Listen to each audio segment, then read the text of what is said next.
Hello, listeners. Welcome to season 2 of the Masters Decoded podcast. I am Manish Merchant, the chief decoder. I want to thank you for the overwhelming response to season 1. Your feedback and encouragement led me to bring you season 2 of the Masters Decoded. The season will tap into how technology, artificial intelligence, and other socio-economic factors have impacted my guests' careers or passions. My next guest on today's show is Divyanshu Poddar. Divyanshu loves to be left off center, and space sciences have always fascinated him. After graduating from the Indian Institute of Space Science and Technology, Kerala, Divyanshu's heart was expanding the reach of rocketry in India and creating an ecosystem of model rocketry. In ways, he's a serial entrepreneur and has fascinating stories about his journey in rocketry. Without much further ado, let me get on with it. Hi Divyanshu, welcome to Masters Decoded podcast series. Really glad to have you. Hi Anish, it's really nice to be here, and I'm looking forward to this. It's gone a long time in planning. I'm sorry for the delay from my side.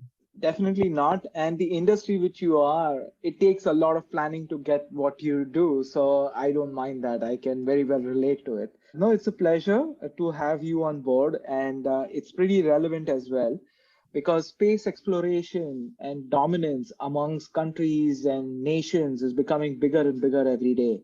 And you are contributing to that in a way where you are enabling the students to understand and build careers around that. So share why space and what's your perspective around that. Oh, that's a very broad question. Space, for a lot of reasons, obviously. I guess everybody who's into space and sort of talks about it would say that I was into it as a child and I looked at the stars and all of that sort of fantasizing is there. But I was also like that. I was super fascinated and wanted to be an astronaut and stuff. But then it's not just that. There was a lot of serendipity in life as well. While I wanted to be an astronaut and was looking at the stars, but at the end of the day, Indian life, you come to 11th or 12th class and you start studying to get into engineering and stuff. As I was getting into engineering, there was this college called Indian Institute of Space Science and Technology was available to me, and I was getting a seat there. And it was just a 2 years old college. There was no alumni, there was no campus, but it was under ISRO, and it sort of felt like, okay, this is my calling and stuff. So went into IST.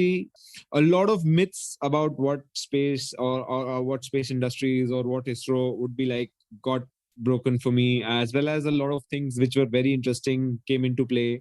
Got into a lot of very passionate stuff related to space, while at the same time also realized that, okay, everything that we think about the industry may not be true, and there are a lot of other sort of aspects that are in play, and we have to, you have to really it has got a very strong learning curve, to say the least. So yeah, all of that happened after college. Went into ISRO for a while, and then started Rocketeers. So that's what my sort of journey has been like. But in terms of on a broader level, what why space and what really prompts me now to do it, it would be like what you said in the beginning. Like, there's a lot of interest in the field right now. There is a lot of strategic dominance that is playing out in between countries regarding this sector. I feel that India has always been one of the pioneers in the field, and if we want to maintain that position, we want to maintain that preeminence, we have to sort of start doing this in a much more different way than we've been doing it up till now, and I hope to contribute to that. That is great. And today, through Rocketeers, you are making making an impact to a very large student pool. I believe the number is about 100,000 plus. When I read that, I was like, wow, there is so much of excitement about rocketry among the student community, which was pretty interesting. And you all have taken about 14,000 rockets. Have they been commercial, personal, like what these rockets have been So largely? actually, the number is much more than that. Oh, wow. We've flown a total of above 75,000 rockets now. Oh, wow. The 14,000 number that you had is for our first model that we did. It was called the Typhoon. So basically, these rockets, I would like to qualify when people think of rockets, they think of a lot of things. A lot of people think of missiles. A lot of people think of Diwali rockets. A lot of people think of these rockets that launch satellites to space. And so nobody really thinks of model rockets in India. At least people don't even know what it is. So I'll just give an introduction to what model rockets are. Model rockets are these small rockets. They weigh anywhere between 40-50 grams to 1.5 kilograms. Uh, they use various kinds of fuel. The most common commercial fuel around the world is called black powder. The most common amateur fuel meaning that students or people who make the fuel themselves. That's sugar. It's called candy propellant. It's sugar and potassium nitrate. A little more advanced fuels are also there, like you have denatured sorbitol or APCP, which are available both in the commercial and the sort of amateur configuration, depending on where you are. Model rocketry as an activity was primarily in the US. If you look at the US industry today, the US space industry, not even the model rocketry industry, what you'll notice is that a large number of people who are working in the NASA's and the SpaceX's and the Blue Origins and the Lockheed Martins of the world, they are all major rocketry enthusiasts. They've flown model rockets, they've flown amateur rockets, and they started off as a child. And it's something that really connects you directly to the tech, directly to what kind of physics goes into it, what kind of things can go into it, what kind of components are there, and what can you make better, and so on. You start ideating on this at a very early age. And obviously, I guess the way sort of things are, we tend to be a little more harebrained and creative when we are children. So if you start ideating at that level from that early childhood, you obviously grow into a much more sort of you start getting rocketry intuitively, basically, what I mean to say. And so that's what happened in the US. And we felt that if India right now has when we started off, at least had just ISRO doing stuff, and that it had been so for the last 30-40 years. It was a completely government controlled sector and so on. And then our idea was that just ISRO is not enough. Like, no matter what, ISRO may be the best, and ISRO is doing amazing work, and they're very efficient, and their success or their sort of reputation is extremely good in terms of what they can achieve. But at the same time, no matter what we say, they are not enough. We will need much, much, much more if we really want to. If we really want to sort of make, if we want to stay in the position, stay in the position that we are in terms of the global space ecosystem. This, just to put that in perspective, even though we are the pioneers, we are one of the few 5-6 space agencies of the world who had launch vehicles, say 10 years ago. We have some of the best remote sensing and communication satellite tech in the world. Remote sensing, definitely. But at the same time, even after all of that, our contribution financially to the global space industry, India's contribution is less than 2%. Yeah, exactly. It doesn't make sense, right? It's just like, what? And the reason that is that it's a closed sector. So just to give you perspective on that, Malaysia as a country does not have any space tech of their own. But they have an open space sector. So companies set up over there, they build satellites, they launch it. The satellite is owned by Malaysia, and India is buying bandwidth on that satellite. Right? So that was a thought that, like, this needs to open up. And there were various problems why this cannot open up. I felt that one of the problems, even if all the other problems, let's say that there are other people who are solving the problem of building these startups, there are other people who are solving the problem of the policy and the regulation around it, and so on and so forth. But I felt that even after all of that, one of the major blocking points is going to be human resource. So that was the thought. And I felt that model rocketry is one way which directly can impact a very large audience, out of which, so it's like the widest end of the funnel, right? And obviously not all the students that we're going to teach are going to go into the space industry and so on. But then we feel that if you're targeting the widest end of the funnel, the people who do end up there will be passionate about it from a very young age, will be thinking about it from a very young age, will be doing stuff related to it from a very young age. And that can really sort of change the game in the kind of quality of people who come into this industry in India in the future. So that's what started off with. That's what the whole idea behind model rocket and rocketry was, and that's what sort of got me into this. And I had obviously had a lot of fun building out these rockets when I was in college. That was the first time I learned about it, and then we'll go into all kinds of detail about this. Sure. No, and just building on what you just said, your college space, like you said, you entered a college which was not so well known. It was just 2 year old, didn't have any alumni, didn't really have a big campus or a campus. So how was college, and how was your family fine you entering into this college specifically for engineering? So yeah, I think I didn't really go into detail about what IIST is. So I'll just tell you a little bit about that. So IIST is Indian Institute of Space Science and Technology. It is a college that has been set up that was actually set up in 2007. The founding director was Dr. B.N. Suresh. He's one of the fathers of the PSLV, which is our workhorse satellite launch vehicle. And so he was the founding director, and at the time that I was joining, there was no alumni. It was just 2 years old. I was joining in 2009. So there were students who were going to be in third year and second year, and I was going to be in first year. And there were only 100 students per batch in 3 different streams. This admission was through sort of what is the IIT JEE entrance exam.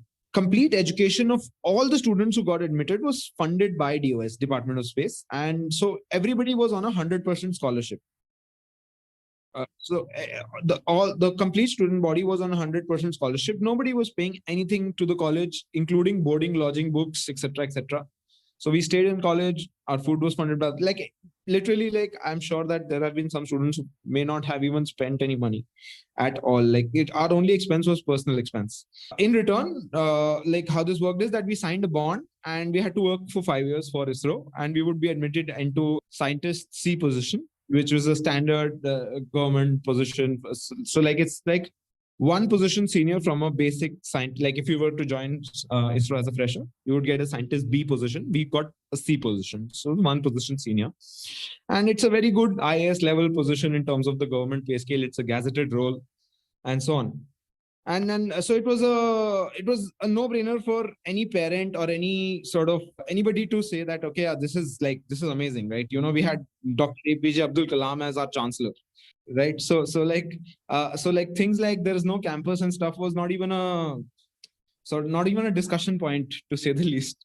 But at the same time, because I joined at that early stage in this college, so I feel that the first 3 or 4 batches, which is like 2007, 8, 9, and 10 admissions, we got an experience that is sort of like a time capsule.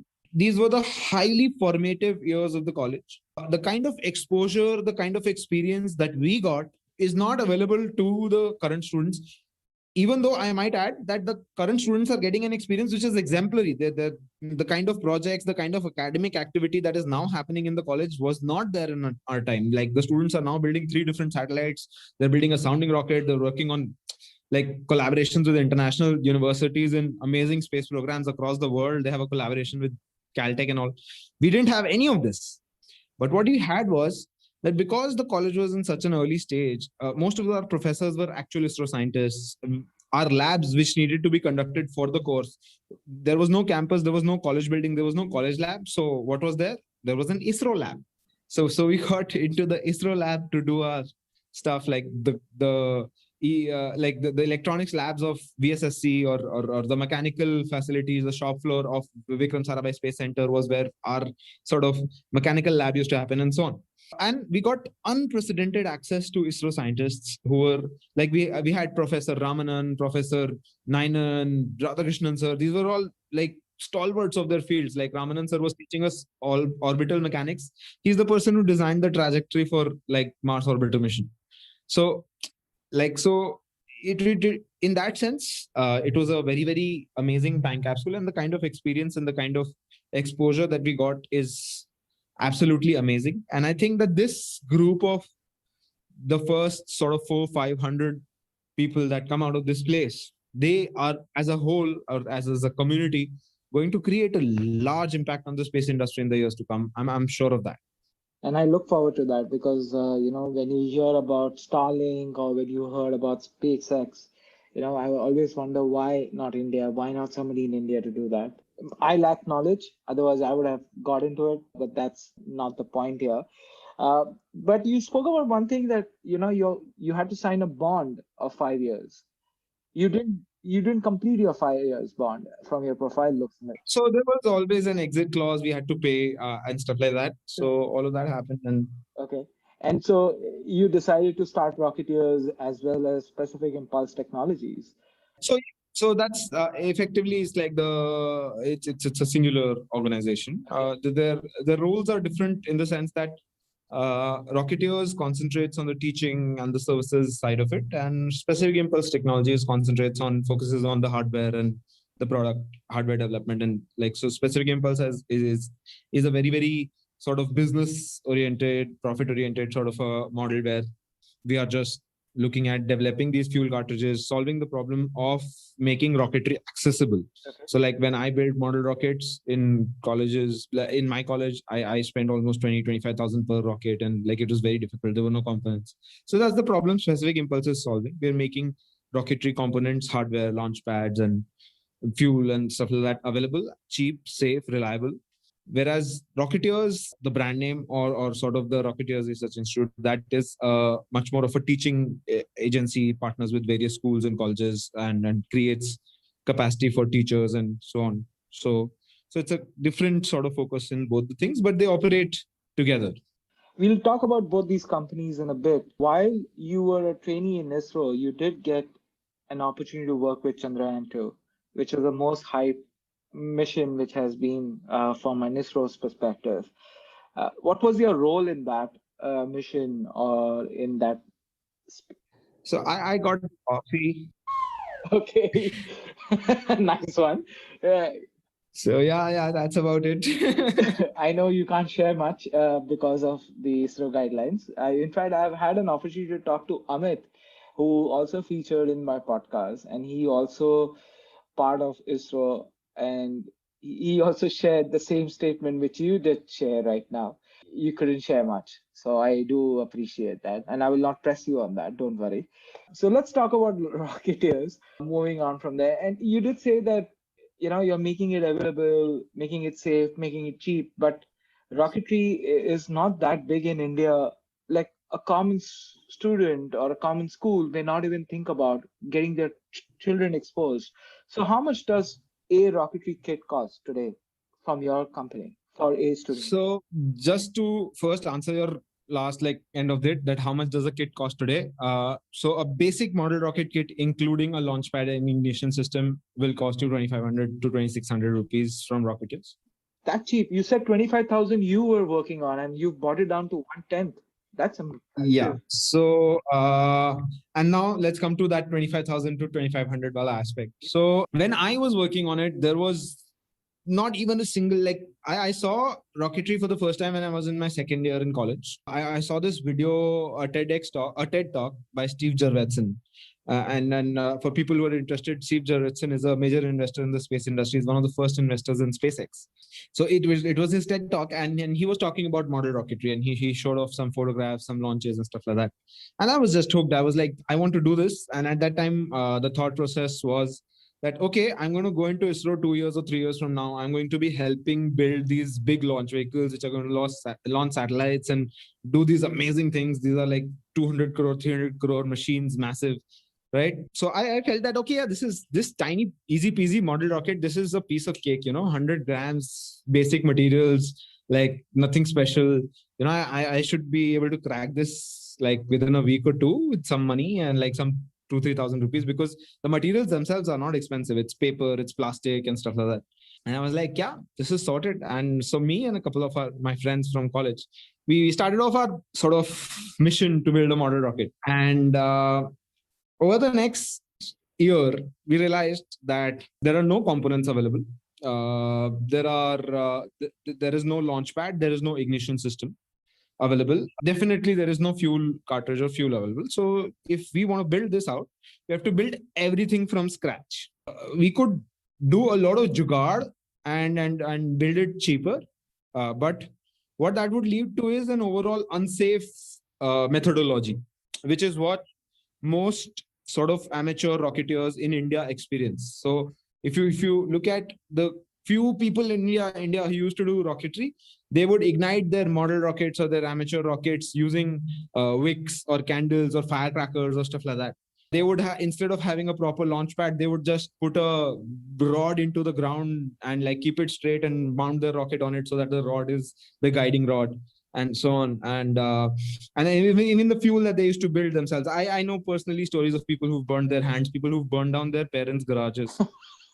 I was just going to ask how many garages have you burned down, but anyways, we'll. I will get to that. Yeah.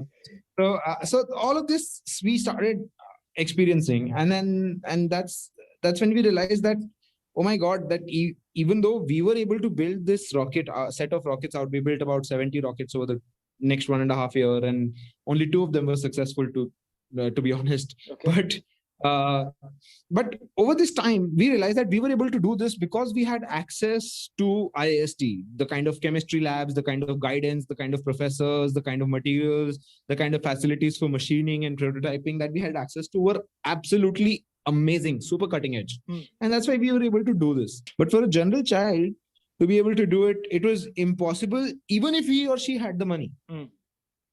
And if you don't have the money, then though it's a foregone conclusion. Yep. At that point of time, we felt that, okay, this is something like, at least I felt, okay, this is something that, thousands of or millions of children around India would love to do. Like US flies 12 million model rockets every year. I'm sure India has a bigger market. Yep. So, and that was just a thought that remained with me. And that's what sort of culminated into Rocketeers a few years later. The mission has always been to make it safe, accessible. Accessible is basically another word for making it cheap. So safe and accessible has been safe, reliable, and accessible has been sort of the mantra that we operate on, and nuts about rockets is what we sort of tell people. Okay. And that's what we've been doing. So we've slowly iterated and created these components, Rocketeers and Specific Impulse. We are making available Class B and Class C model rockets to Indian students across India. So you're anywhere, you're in Imphal, you're in Srinagar, you're in Kanyakumari, you're in Jaisalmer, we will deliver.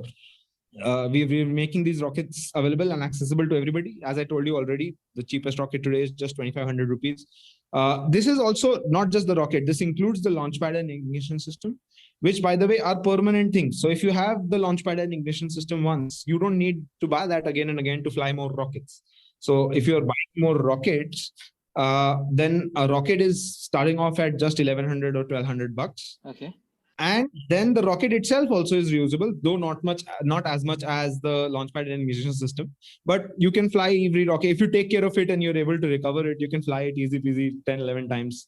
And so if you're just buying the fuel again, that's just 200 rupees. Wow. Okay. So that's what. So we're slowly now getting below US prices, and we hope that as we get to a more Indian price point and get more accessibility, we will sort of create. We hope to create this market on our own. Like before us, less than 1,000 rockets annually in India. Now I told you, have already launched 65,000. We did in 2019. 2020 obviously has been a blip. Yep. 21, let's see. It's seeming to be another blip. Hopefully not. Hopefully not. Yeah, it was like a bait and switch. Yes. Yeah. You and I can laugh over it, but it's been a crazy year as compared to 2020 as well. But there are a few things which you mentioned which have caught my attention. So let's say my son wants to buy the rocket. He goes ahead and he buys. I believe it's sold on your website right now. They do that. But when I'm thinking about, okay, he buys it, but where does he launch it? Because in a tier 1 city, like let's say Mumbai, where I am based now, you can't just fly a rocket, right? Which can cause disruption.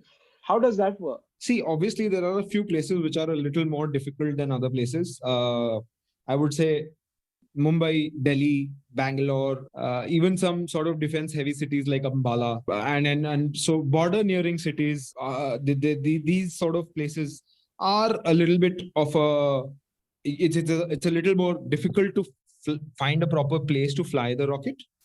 But if you're in tier 2 towns, or you're in rural areas, it's super easy. Just go out to any large open field and you can fly it, you can recover it. Just make sure there are no overhanging wires. You're not near an airport. You're not near a defense installation. That's it. You'll be able to recover your rocket. You'll be able to fly it again. And it's the weight of the rocket is less than, so the rockets that we are selling commercially, the weight is less than 250 grams, and the maximum height that it'll go to is less than 600 feet. Now, this may sound counterintuitive, but it's by design that our rockets are small, light, and they don't go high. The reason is that, like, as soon as people start thinking about rockets or start thinking about building rockets, the first two questions that come up is how big and how high. Yeah. And that's where also the launching part of it starts becoming a problem. And this has been sort of, I think, the silver bullet that's made Rocketeers succeed in a market that other companies couldn't. It's not as if people have not tried. The reason is that people, as soon as they start thinking about building rockets and building rocketry as an ecosystem and stuff like that, they start thinking about big rockets and rockets that will go high, the rockets that are heavy. And then that starts getting into all kinds of launching problems, all kinds of accessibility problems. Our Funda is super cheap, super accessible, lightweight, low flying. Idea is you can build it and fly it without any issues, without any special permissions being needed, and so on. Like, the flight will last a minute or so in a large open field. It's undetectable. It's not going to come into the flight path of anything man-made unless someone is specifically flying the drone towards the flight or something. It's low flying. And even that drone is not going to be a government drone. It's most probably going to be a personal drone. Yeah. Because again, all government drones or all sort of work drones are flying at a level which is higher than that. They're flying at 1,200, 1,300 feet. Now, so in that sense, that's what has been our sort of experience. We just educate the people on how to select a place to fly. It's not about some special zones or some special place to fly. Okay. But you need to apply some common sense, some basic safety aspects, and then you can just select a place to fly. As I said, Bombay, Delhi, Bangalore, all three, for very different reasons, are a little difficult to sort of find places. Bombay, because it doesn't have large open grounds. Yeah. It's one of the most congested, most highly built up cities in India. Yep. Delhi, because almost everything is owned by the government, and so you're always near a government compound or a Yep. defense installation. Bangalore, because almost the full city is a PSU. Yep. Again, but then that has a flip side as well. So if you are a student whose father or mother works in the PSU, you can probably go into the playground inside the PSU and fly it because you have access. Yeah. So, like, so yeah, like, there are different aspects to it. But yeah, it's the launching part of it is not really that difficult once you start thinking about it. It's just apply some basic common sense. It's a safe product. It won't explode. It won't harm anybody. When it's coming down, it won't have any fire in it. The total weight is less than 150 grams. There are no dense or heavy materials inside it. It's made of like plastic, balsa, sackcraft paper and stuff like that. Okay. PVC foam. So, in that sense, it won't hurt anybody and so on. So, yeah. You mentioned one thing, that when you were in that 1 year, you tried to launch 70 and you were successful with 2. And it happens in world as well. Big companies, large institutions have these unsuccessful launches. And we've seen that happening with ISRO as well. And there are so many moving things and components which can go wrong in a flight mission. The fuel, the combustion, the air, the wind, there's so much which can go wrong. And I'm sure all those things possibly went wrong in those 70 missions of yours, those mini missions. But what are the 2 or 3 big reasons where rockets fail or the missions fail from your perspective? So it's very, very different for different types of rockets. Sure. But if you were to talk about launch vehicles, the rockets that launch satellites, the rockets that everybody sort of sees, these big organizations like ISRO and SpaceX and NASA and Boeing, and if you look at their or Russia or so on, we look at the failures related to most of these missions. One thing that is really, really difficult is the plumbing the propellant. So there is always, like, not always, but there is a large probability of some valve leaking, some pipe blowing up, some valve not functioning properly, some sort of propellant leakage from somewhere, and so on. which has been responsible for a lot of failures across the world. The second sort of most difficult, I think, part of it becomes the thermal shielding. So this applies both to inside of the rocket and outside of the rocket. So just something very interesting that happened with inside of the rocket, for example. Mhm.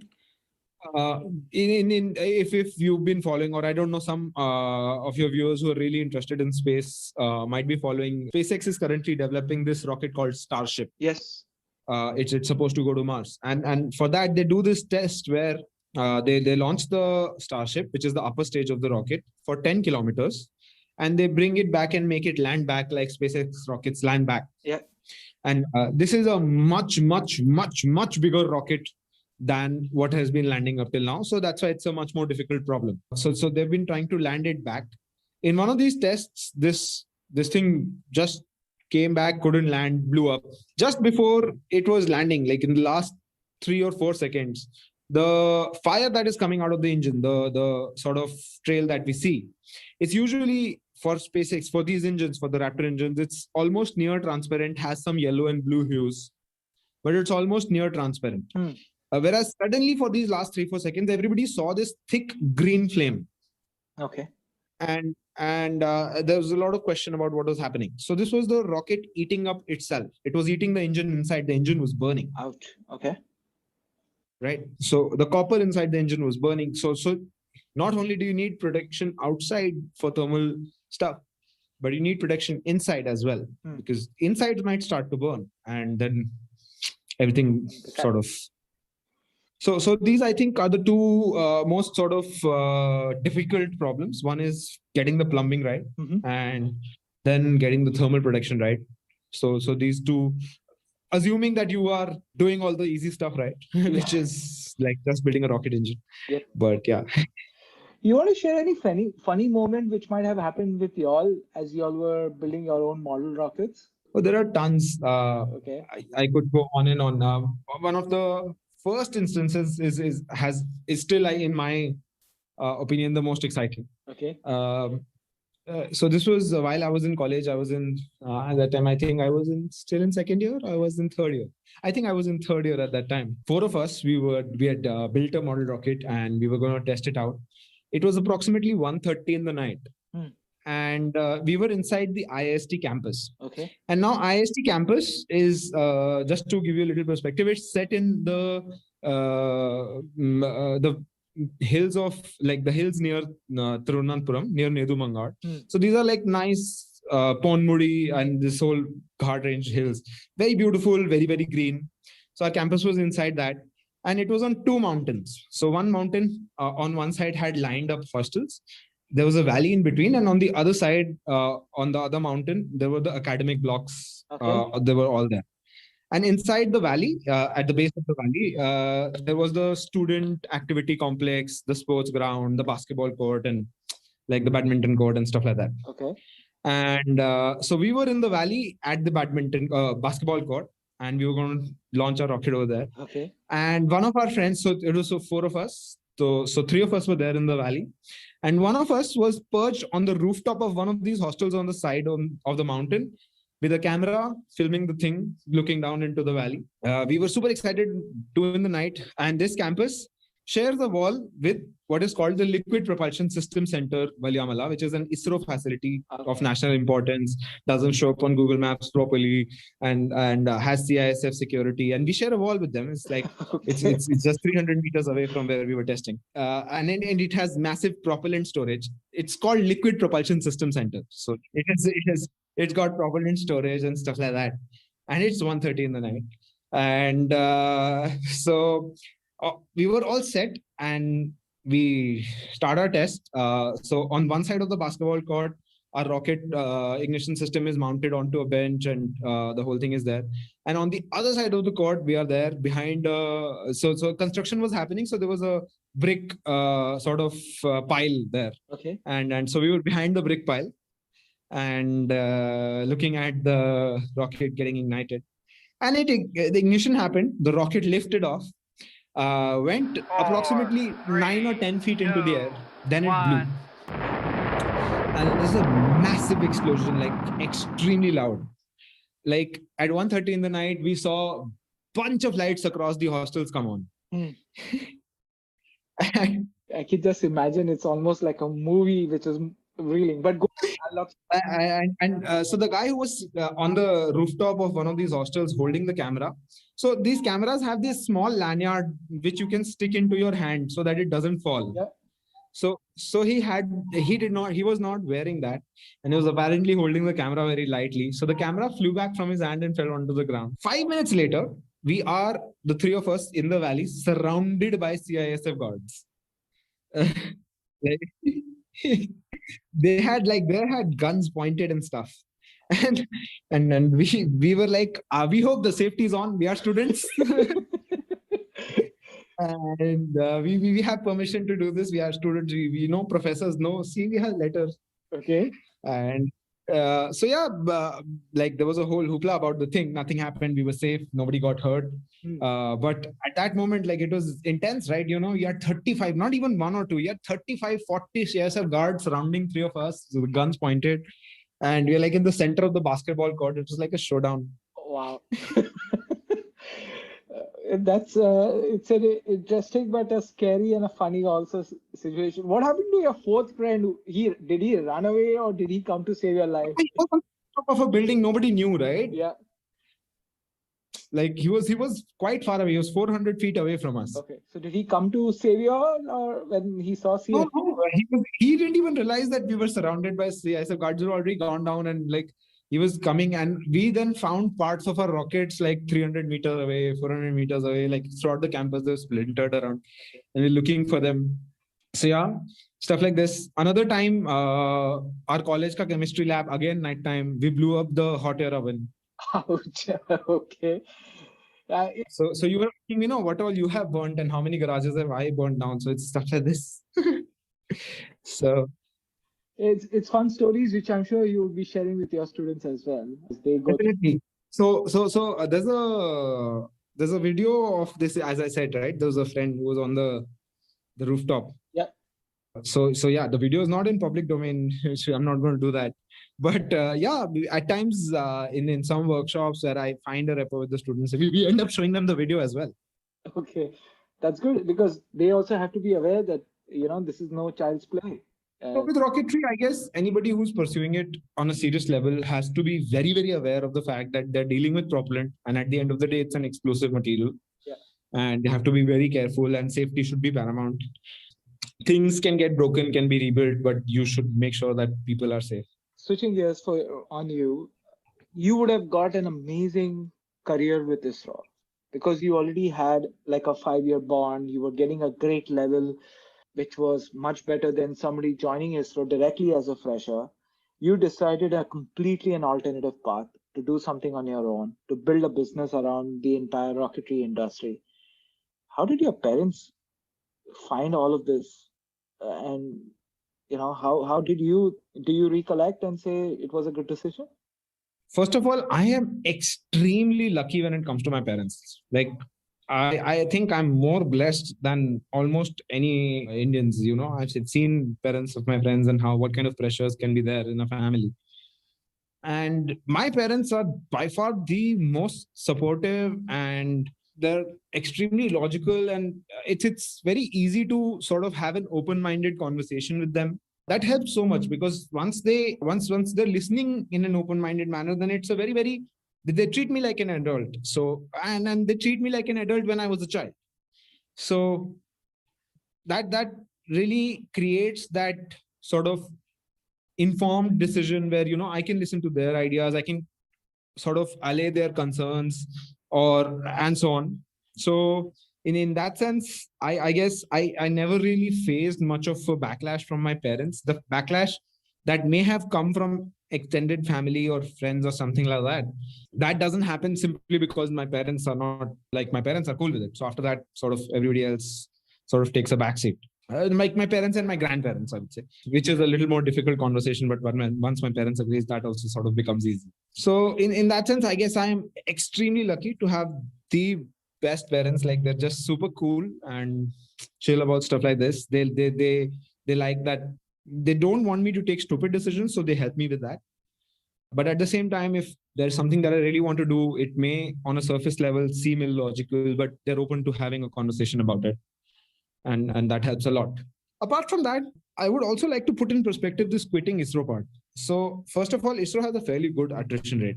Okay. Second of all, if you look at specifically the students who are coming through IIST, this attrition rate is significantly higher than sort of the people who are coming in through other sort of IITP or other sort of exams that like ISRO has for recruitment and stuff. So, and I think that happens due to a various bunch of reasons. I just mention it because it puts into perspective the fact that, yeah, like it's not something that is unheard of or it's absolutely something very unique. It's not like that. In my batch of 100, I think 40 people have already quit. So that's a big number. There are a lot of people who are going to be with ISRO, amazing people who are going to be with ISRO through their life. And they're probably going to complete their careers there and they're going to contribute a lot to our national space program. And I know a lot of such people myself. They're very good friends. But I guess everybody has a different path. On that note, if you have to share your perspective to budding scientists or individuals who are thinking about building their careers in rocketry or in space, what will your advice be to them? I think can you nail down the age group for me? Meaning people coming out of the campuses or people thinking about building a college, or even people like me. Let's say if I want to build a career in space, can I do that? The one thing that I would, people coming out of colleges are already, so I'm assuming 19, 20, 21 years old. That is correct. So they've already gone through what is the grind of the Indian education system. I'm assuming that most of them don't have any or very little hands-on experience with anything. Forget space tech or anything like that. They don't even have hands-on experience coding, which is something which per se is hands-on. In my opinion, it's not, but still, right? Like you're at the end of the day still building something when you're coding, even though that is now becoming a little more prevalent at a younger age, which I have other problems with. But even I do. But that is a very, very core problem. Like people don't know how to work hands-on. In India, especially, it's ridiculous. We'll have these students in third year engineering, fourth year engineering in our workshop, building out a model rocket, and they get some araldite or some Fevikwik on their hands, and then they're worried about that instead of the project. Like, what the hell?